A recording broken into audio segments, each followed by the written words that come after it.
So an chaint rimise rí na féle soma im léana. Bhí sé ddíirithe stoithe an taltach ag tús mar a dúirt me sin an náitiú bhuair me sin na céad coppla rud a bhain le Gaeilge an Dúinn.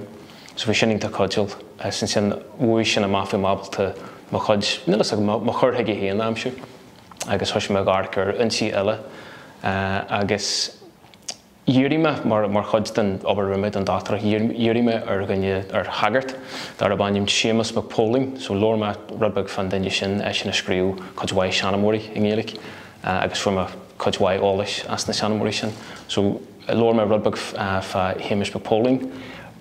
is cebn bhí mar caintear William Neilson agus Pádraig Lynchsy sin beirt all war má de le Gaeilge an Dúinn mar scríú William Neilson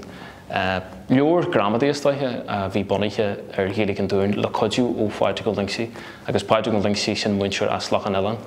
caintear dúhis muintear chumáid so bhí an bheirt acu cinneal ag obair le chéile agus ar nua bhí Pádraig Lynchsy sin a chur amach an chéad agran chéad agus an taon agran an bhhain de bhálaigh an talar sin iris de chud na Naranach aontaithe so chuir sé sin an iris sin amach chumáid agus in sin bhí mar caint rubag fa na loganimethe agus an éise bhrád heile fáile as na loganimethe agus stoithe cinna tú me híon in chud téide híon flathir mar tá go bar chun Dúinn go fáil.